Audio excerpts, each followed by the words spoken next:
President Biden and the unidentified flying objects, what MU professors with knowledge on the matter say Missourians should know. Temperatures are continuing to drop across mid-Missouri. Most of us are just a tad below freezing. Now we add in that extra moisture that we've gotten earlier, and I'll let you know how it'll affect your morning commute in my full first alert forecast. And the difference a new pharmacy is making in Holt Summit. KOMU 8 News at 9 starts now. Coverage you can count on. KOMU 8 News starts now. Well, mid-Missouri has seen some snow today. This is video around downtown Columbia from earlier tonight. You can see some small snow accumulation on the sidewalks. But that snow won't be here for too long. Good evening, everyone. I'm Andreas Bussa. Thanks for joining us. Let's bring in First Alert weathercaster Benjamin Kodoff, who has more on what we can expect to see for the rest of tonight and tomorrow.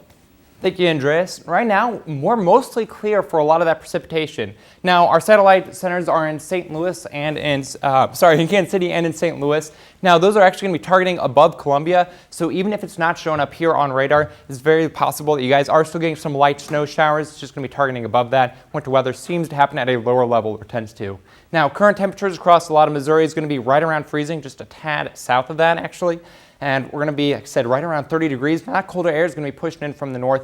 That might be affecting our ground temperatures and our actual road conditions. Current road conditions for most of Missouri are going to be pretty clear. You go up towards Moberly, they're partially covered. I know that they've been having some light snow showers, but mix that in with that rain that we got a little bit earlier and those colder temperatures, you're going to have a pretty cool glaze over it in the early morning as we're getting into those teens. But I'll let you know how long those road conditions will stick around in my full First Alert forecast. We need to get the truth, and we haven't gotten it yet. It has now been 2 weeks since people first spotted the Chinese spy balloon over Montana.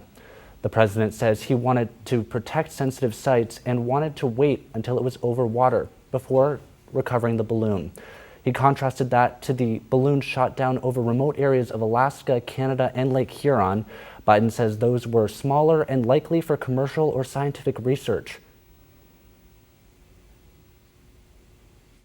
We don't yet know exactly what these three objects were, but nothing right now suggests they were related to China's spy balloon program or that they were surveillance vehicles from any other country.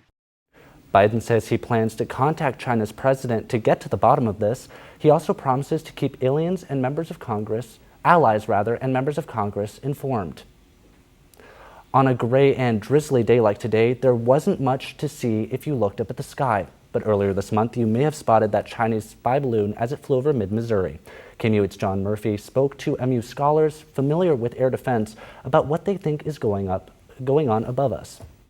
President Biden spoke about strange objects in the sky today, but how does the news affect us in mid-Missouri? Now, I spoke with an MU professor specializing in defense earlier today, and I asked him if what's up there can hurt us down here. From what I've seen, no, I don't think there's anything to worry about. I've seen, posts about, oh, well, they could drop a nuclear weapon or something, and it's, I suppose that's possible, but, it's a lot more effective to use an ICBM, which the Chinese have. So I don't think that China is going to be attacking the United States anytime soon, and if they were to attack the United States, using such a balloon like this is a very terrible way for them to do that. One engineering professor who studies radar technology says that the method to detect objects isn't new, but looking for slower-moving balloons and smaller objects is. In Columbia, John Murphy, KOMU 8 News. Now to the success for Republicans today out of the state capitol. 2 bills restricting transgender rights will head to the House floor. Today, in an executive session, the General Laws Committee approved 2 bills and additional amendments. The House Bill 419 restricts health care options for those transitioning their gender, and House Bill 183 concerns transgender girls playing in school sports. Republicans say House Bill 419 will keep kids safe, while Democrats say it's taking away rights. You don't want a situation where some folks might say that there is, because of a likelihood of suicide or a likelihood of this, or that they would actually subject children to these drugs. Do you want to be the ones today to vote to say you know better than those parents? You know better than those kids and their doctors that government should be the ones telling them what's best for their kids. Again, these bills now go to the full House for a vote before moving on. Coming up, an update on the lawsuits after the fatal train crash in Mendon, and the effects of a growing city getting a new pharmacy.